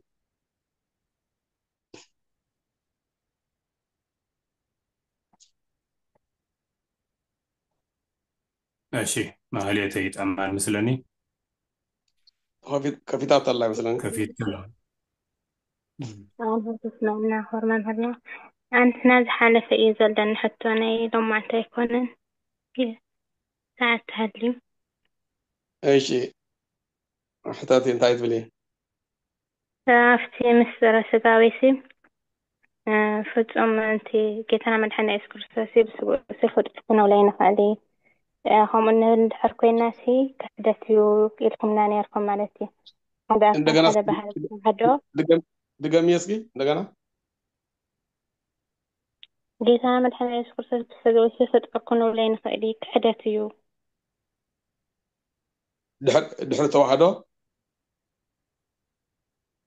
ቅድሚ መዋሃደት ስጋ ፍጡር እዩ ምስ ተዋሃደ ግን ኣምላኽ እዩ ኢልኩምና ነርኩም ተዘይሰጋገ ማለት እዩ ጎይታ ስጋ ምስ ተዋሃደ ፍጡር እዩ ይበሃል እንዲ ኢለኩም እዋ ሕደት እዩ ኢልኩምና ነርኩም እዋ እግዚአብሔር ስጋ ምስ ተዋሃደ እቲ ስጋ ናይ ኣምላኽ ስጋ እዩ እግዚአብሔር እዩ እምበር ፍጡር ኣይኮነን እቲ ስጋ ምስ ተዋሃደ እቲ ቅድሚ ስጋ ምውሃዱ እቲ ስጋ ፍጡር እዩ እግዚአብሔር እውን እግዚአብሔር እዩ እግዚአብሔር ወሪዱ ካብ መብርሃን ቅድስት ድንግል ማርያም ካብ ስጋ ስጋ ካብ ነፍሳ ነፍስ ወሲዱ ተዋሂዱ ምስ ተወለደ ግን ኣምላኽ እዩ ኣምላኽ እዩ እንደገና ብሰብ ኣካል ይርአ ኣሎ ብፀቢብ ደረት ብሓፂር ቁመት ዝረአ ኣምላኽ ስጋ ለቢሱ ዝተረአየ ኣምላኽ ባቅ ኣምላኽ ፈጣሪ ስለዚ እዚ ፍጡር እዩ እዚ ፈጣሪ ኢልና ሓደ ኣምላኽ ክንፈልይ ይብልና ድሕሪ ተዋህዶ ቅድሚ ተዋህዶ እምበር ድሕሪ ተዋህዶ ኣይንፈልጥን ማለት እዩ ኣምላኽ እዩ እንተደቀሰ ኣምላኽ ደቂሱ ኢና ንብል እንተበልዐ ኣምላኽ በሊዑ ኢና ንብል ነኖ እቲ ስጋ እዩ ዝበልዖ እምበር ኣምላኽ ኣይበልዐን ኣይንብልን ተዋሂድዎ እንዲ ተዋሂዱ እንዲ ብሓደ ኣካል ሓደ ባህሪ ይኮነ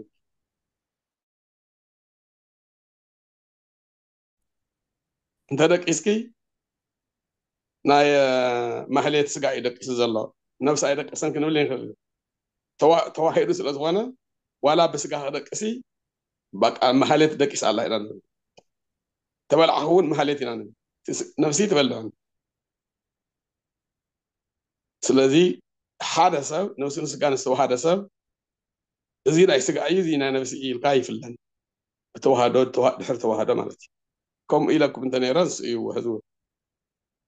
ما عبدي ترى أنت أين يرتحطها ونفكم بخامع سرد يا أخو ربي حد النيوخاء هيمانة أبو معراف 8 فدخلت زلت أيسوم بسقوسي فطر كنو لنا خيرينا ولما ولا سخت ورها رهد لي تافا دخلت لزلاس نمتعات قلت እቲ ስጋ ጎይታ ተዋሂድዎ ዘሎ ፍጡር ስጋ እዩ ፍጡር ስጋ ዝተፈጠረ ስጋ ባዕሉ ዝፈጠሮ ስጋ እዩ ተዋሂዱ ዘሎ ባዕሉ ዝፈጠሮ ስጋ እንዲ ተዋሂዱ ዘሎ ድሕሪ ተዋህዶ ፍጡር እዩ እዚ እቲ ስጋ ተዋሂድዎ ዘሎ እኮ ፍጡር ስጋ እዩ ተዋሂዱ ዘሎ ናይ ሰብ ስጋ እዩ ተዋሂዱ ዘሎ ድሕሪ ተዋህዶ ግን ኣብ ጎይታ ኣብ እንቅስቃሴ ናይ ጎይታ ኣብ ስርሑ ናይ ጎይታ እዚ ናይ ስጋ እዩ እዚ ናይ መለኮት እዩ ዝበሃል ነገር የለን ኣምላኽ እዩ ብተዋህዶ ሓደ እዩ ሓደ ኣምላኽ እዩ በቃ እግዚአብሔር ኣብ ነቲ ኣብ ዮርዳኖስ ጠጠው ኢሉ ኣብ ፅንፊ ዮርዳኖስ ጠጠው ኢሉ ዘሎ እግዚአብሔር ወልድ እንተይ ፈለየ እዩ ወደይ ዝበሎ እንታይ ፈለየ እዩ ወደይ ዝበሎ እንታይ ማለት እንታይ ፈለየ እዩ ወደይ ዝበሎ ማለት ኣብቱ ዮርዳኖስ ዳር ኣብቲ ዮርዳኖስ ጫፍ ጠጠው ኢሉ ዘሎ እተው ተዋሂዱ ዘሎ እቲ መለኮት ወደ እዩ ኣይበለን ምስጉኡ ምስ ኩለንተንኡ እዩ ዝንቱ እቲ ወልድየ ዝበሎ ማለት እዩ ብተዋህዶ ማለት እዩ ስለዚ ወልደ ኣብ እንድሕር ኮይኑ ነቲ ስጉኡ ፍጡር ክንብሎ ኣይንኽእልን ቅድሚ ምተዋህዶ ፍጡር ነይሩዎ ምስ ተዋህደ ግን ኣምላኽ እዩ ስለዚ ዝንቱ እቲ ወልድየ እዚ ወደ እዩ ክብል እንከሎ እተው ሓዲሩ ዘሎ እዩ ወደየ ኣይበለን تو هيد زلو ود إيو يبلن تقومتو كتر الله نايكو تقومت كما ناسو كوي تقومتو كم زلا تقومتو كم زلا نآ نبوملا كم تطويل وازلا بوملا ود إيو يلو بقى سلازي إتو يا هاي منت أبو زلا ترقامي زي مرد تخوين نمبر كم إزل إتو زلا بس سجا فطوريون تايلو فطوريون يرو تسجاكو تقول هذا وصل سجا فطوريون يرو إيو هو تخليكوا فطوريون يرو دحرته واحد وجن تسجو فطوري عينو فتار إيو تسجا كم دي آيات ممر نايت واحد هاي منت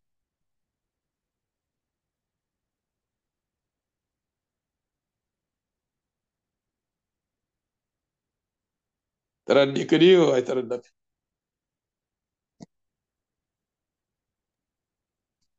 أنا وتسمعنا خراب بيناتكم في ذهني هو كنا مو هذا السجاسي فطوريو مش هذا كان فتاريو هاي منت أبو معرف كنت أخذ الكيف أعرف سامعني سلسلة فدخلته أوكي زين نبون تشكر له سمعنا سلسلة ودخلتها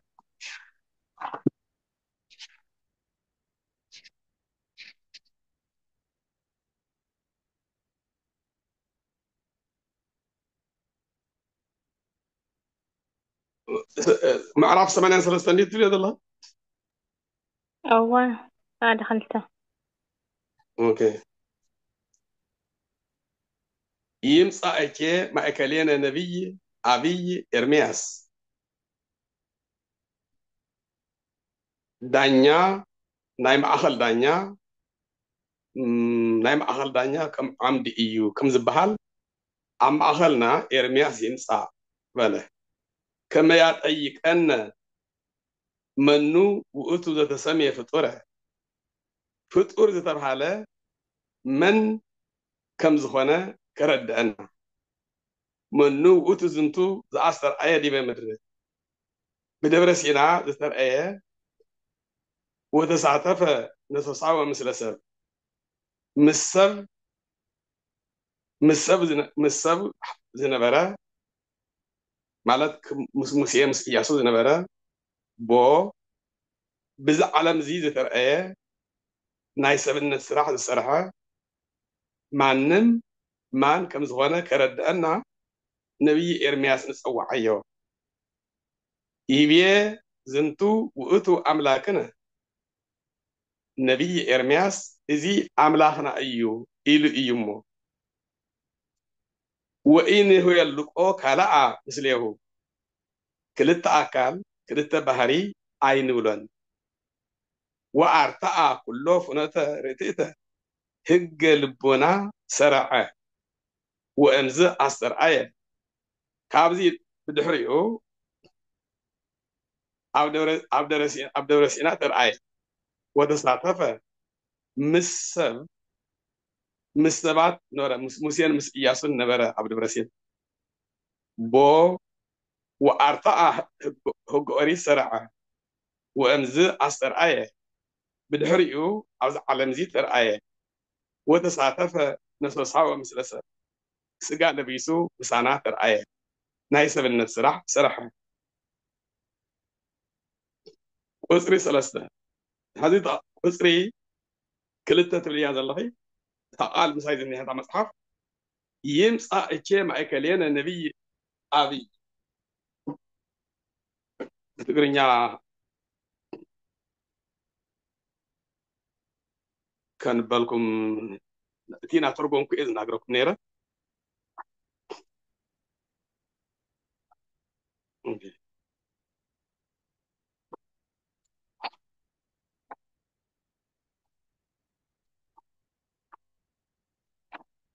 تيودوسيوس بالي تولي كواباس تيودوسيوس تناقر أيو يمسا إتشي ما إكلين النبي أبي إرمياس كما يتأيك أن ومنو أتو زنتوز تسمي فتورة منو أتو زنتوز أستر آية ديما مدر بقار إذا فطور زتبحالة من مخانو إذا أبز على مزيد ترعين مسل استملالسن من مخانو نخرد أن عبي نبي إرمياس أمن قنا يمسع إذا فتارينا إيو قال نسو الله أين بدن هج أريد سرعة بدهرزي أبز على تجلسة مسبون تملالسة بله زي آية تقرينيا تزنبوز الله خال عيد ما ترقوامي أنا حزية الله ترقوامي مالت زرزر ديتيل درد مالتي يمسع مع كلينا نبي أبي إرمياس دانيا يوال مسسو يمهل كم زبهال بما أهلنا إرمياس يمسع نعم عم أهلنا إرمياس يمسع بله مصحفه ينبه نايب المصحف يتنبه ناي إرمياس مصحف أو كندي معرف زل إذا كنبه أو إرمياس زل أو إرمياس زل ما عصرت حدا سبق أو إرمياس معرف عصرت حدا بس اللي يروح عن سلسلة زل لا تلميذ إرمياس يزن بالنازل زي فطور زتر حالة من كم زخانة كرد أن إرمياس نسوى عيا بله من نو وتزنتوز أستر آية دي بنت عبد الرسينا زتر آية مسيان مس إياسون عبد الرسينا زتر آية مسيان مس إياسون زنبرة زي من كم زخانة إرمياس كرد أن عيا بله بو كم زي ونالله على مزيد زتر آية ناي سبنت صراحة من كم زخانة كرد أن إرمياس نسوى عيا بله إيبيا زنتو أتو أملاكنا إرمياس إزي عم سبد ترأيه مش سبد تملالسة مش سبد تنقصاقسة أملاكنا إيو أملاكنا إيو إرمياس نسوى عيا يمسا أكي وإنه يلقو كلاء مثليه كلت أكال كلت بحري علوه عين بلد مالت كلت أكالي كلت بحري إيو عين بلد وأرتاء كله فنتر تيتا قلبنا سريعو وامزا أستر آية عبد الرسينا أريد سريعو مسن مسيه مسن إياسو نيرو زسيب أملاك نسو عبد الرسينا ترى آية أملاك أمدرنا لما سقال بيصير أملاك نسو هذا نسبيو بو وأرتاء أريد سرعة وامزا أستر آية بدفريو عاوز عالم زي سقال بيصير ترى آية وتساتف نتساوى مثل مستبعد مسانا نايسب النسرح سرحة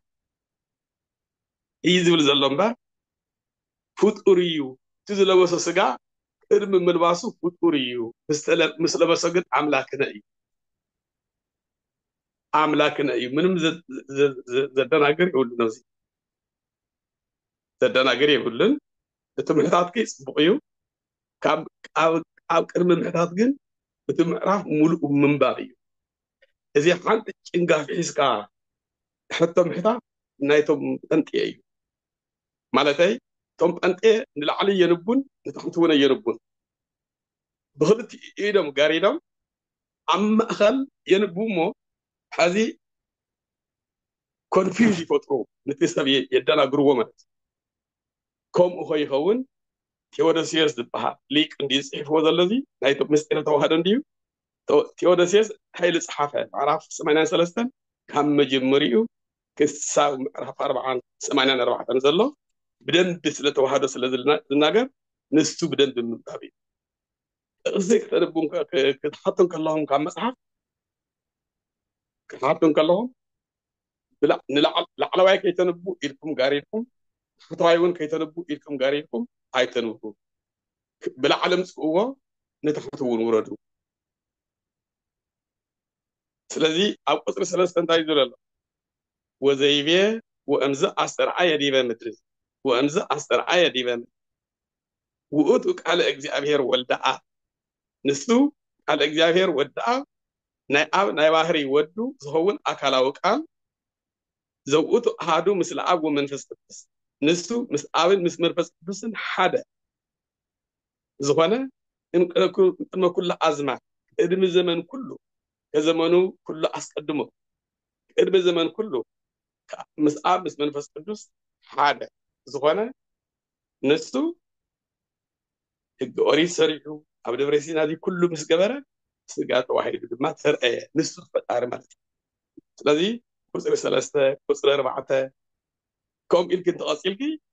ብዙሕ ምስጢር ትረኽቡ ማለት እዩ ስለዚ እታ ቁፅሪ 2 እውን ምንም ስሕተት የብላን ነቶም ፍጡር እዩ ዝብሉ መናፍቃን ፍጡር እዩ ዝብሉ መናፍቃን ኤርምያስ ይፅውዖሎም ኣሎ እቲ ቅዱስ ቴዎዶስዮስ ይምፃእ እኬ ማእከሌን ነብይ ኤርምያስ من إرمياس نصوعيه مردات خبنا يقولون ولا نتم كدنا جرز فوق أنا وحركي من الله ترد يكتب هاينو درميو تزي ترد أكيد ما مول يكتب ببلوه مصحف عم ببيو أصلكي زي مستيرته هذا يحيى من تأبو تمهير كعيمبا على خاني كازر الداي كلنا نبابي قتل وترجميه حيو نباب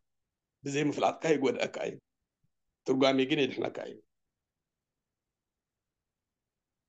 ترى دي كده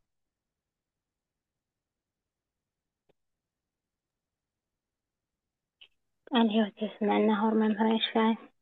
كان بزيادة هو مالت بعض هالبي في ولا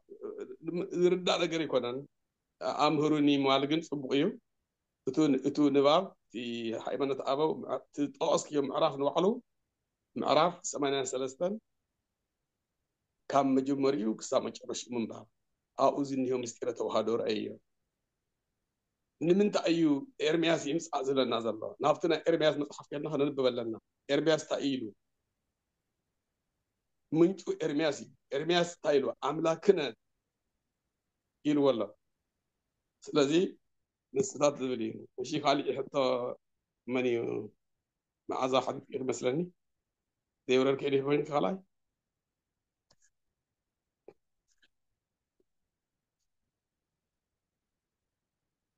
زي حاطط كنا وردا زي حاططكم حتتو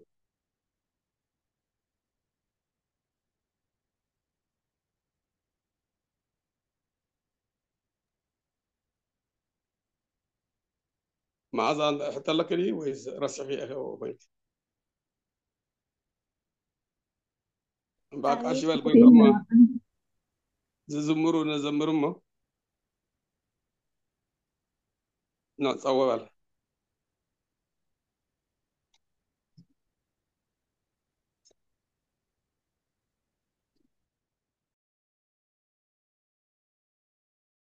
أيوة تسمعنا كورونا هنا ويتأمر يبقى هذا مثل صوتي وهو مع ما يتحدث يعني يحكي شاطر الطريقة أعمل مرة كنت نامه تفاتوا أطبق توجعي زعلها وصارت حسوبات اللي إيش كم فرسنا بتنا تلقام حافي يا أخي فكر له مجمر رقم مجمر راتبه مع تو مجمر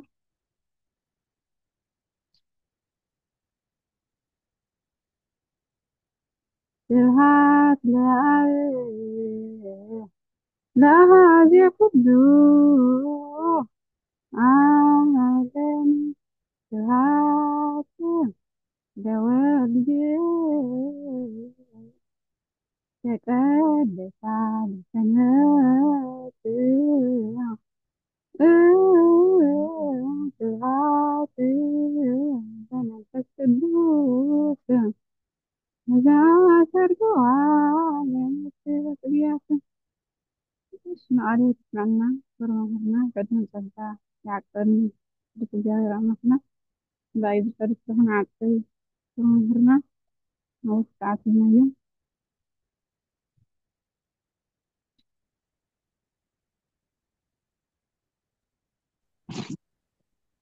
ايش ما